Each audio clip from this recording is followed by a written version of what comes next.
no voy a hacerlo.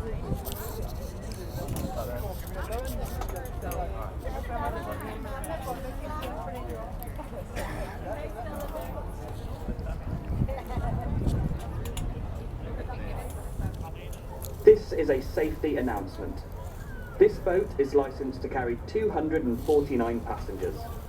We maintain constant contact with Thames Navigation and the River Police at all times. The life jackets are stowed underneath the fixed seating in the lower saloon and in a locker on the upper deck, clearly marked with a green sign. All exits are clearly marked. You might have just heard a safety announcement that was just playing, but just in case you guys missed it, I'm just going to very quickly recap the most important part of that safety announcement. And that's just for anyone joining us on the upper deck today. Nadia over there, feel free to give her a little wave. Hello, Nadia. Now, as talented as Nadia is, she does need to be able to see where she's going, and if we have any standing on the upper deck, it's going to block her view of the river around her, and, well, then potentially we have Titanic Part 2. And assuming you'd want to avoid that, that's why we just ask you stay in your seats for us. But obviously, if you're getting up because you're headed downstairs, that's totally okay. Our bathrooms are downstairs at the back if you need them. There's a bar downstairs serving snacks and drinks throughout the journey.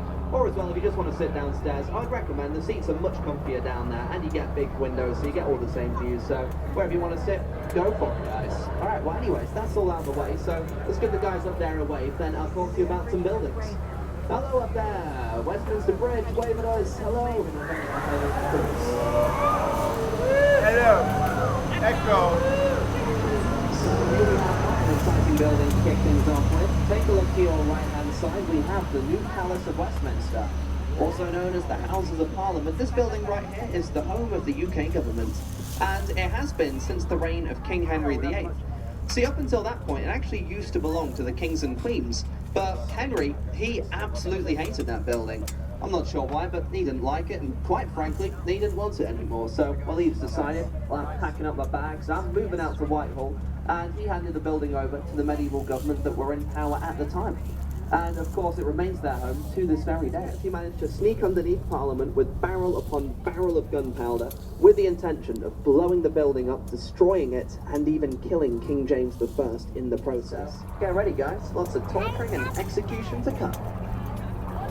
But for now, if you guys take a look back at Parliament, of course, I'll wait for that helicopter to go past. I'm going to throw us a little bit out of the way now.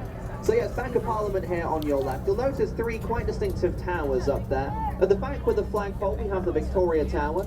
In the middle, the Central Tower. And of course, at the far side here, very iconic clock tower. I mean, I don't need to tell you what that is. You will know that clock.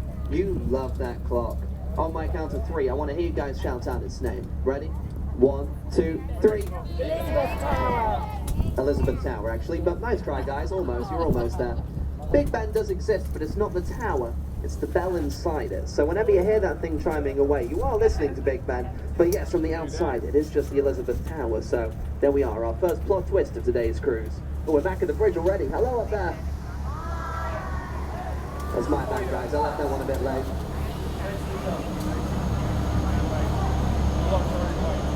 Now, over to your right-hand side, we've got a great view of our takeoff point from today, the London Eye.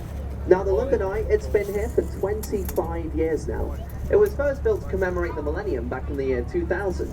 And since it first opened up 25 years ago, it's obviously become a very distinctive landmark on the skyline. 6,000 marriage proposals on top of the London Eye. And even more impressively, we've only had 14 rejections in that 6,000 so far. So, I mean, we've got a good record going. But just so you know, if you do get rejected on the London Eye, it takes half an hour to complete a rotation. And yeah, you're locked in that. But inside it's really nice. It's the home of the National Theatre, and we often use it as a trial space for all the West End shows. So if you wanted to see a West End quality play in London, but at a much cheaper price before it becomes famous, I would definitely recommend the National there. Really great place to be checking out whilst you're here. But now, we are starting to approach probably my favourite story on the cruise. Ahead of you, we have a red brick warehouse with a grey tower on top. Looks as if it spells out the word OXO on top of it. If we have any OXO fans on board, make some noise for me. Okay, only a couple, but those of you are very passionate about it, and rightfully so. So for those of you unfamiliar with OXO, very popular company in the UK. They specialise in making these tiny cubes of beef dust that essentially you pour hot water on, and then they turn into gravy. Really is the height of British cooking, I think we can agree. And well, they used to make those cubes in this warehouse, but they ran into a big problem line in any way, shape or form. And the first thing OXO did as soon as they moved in was construct that tower, which pretty clearly says OXO, the company name, directly on top of it.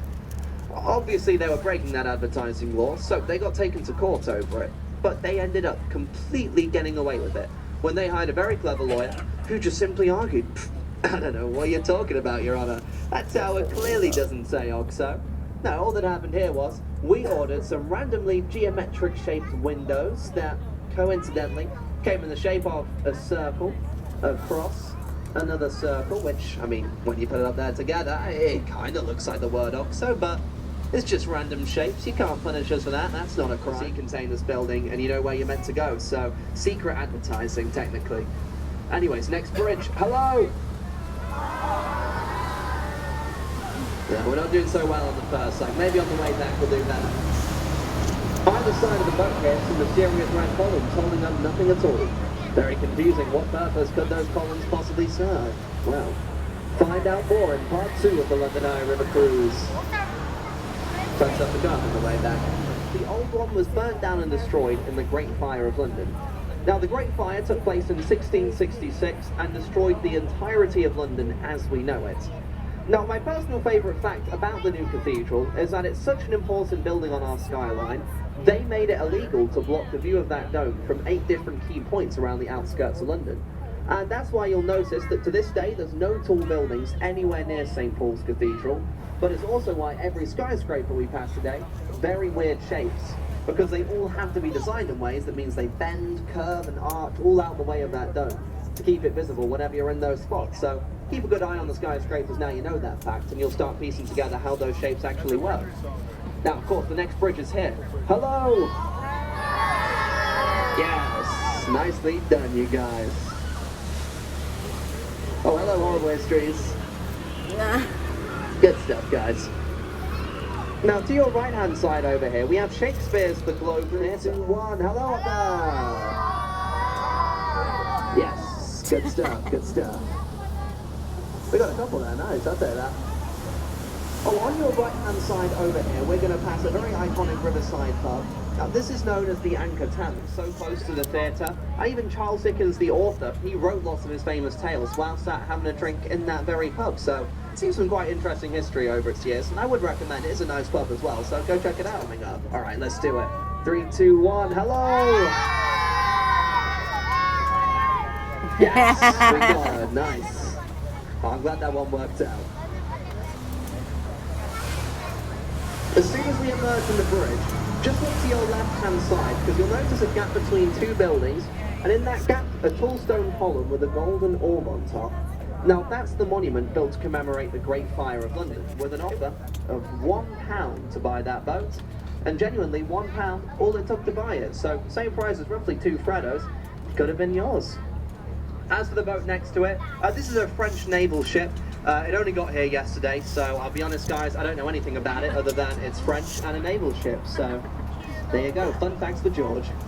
Anyways, now ahead of you guys we have a very exciting bridge coming up, and I know you'll all want photos of it that don't have me stood in front of it, so I'm going to go move to the back of the boat, just so I'm not blocking any photos you guys want to take.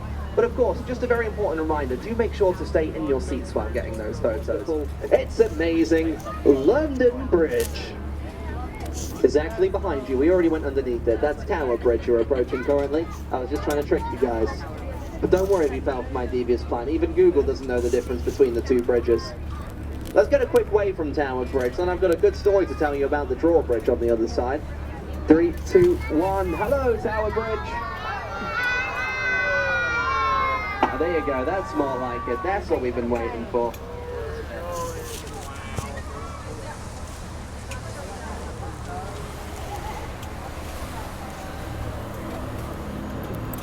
Now, in just a moment, we'll start turning around to the left-hand side, so you'll all get some nice panoramic views of the bridge with all of the City of London behind it. And as we do so, I've got a good story about the drawbridge to tell you. So, I mean, if you didn't know already, the bit we just passed underneath, well, that has the ability to split open in the centre and rise upwards to allow taller ships in and out of London.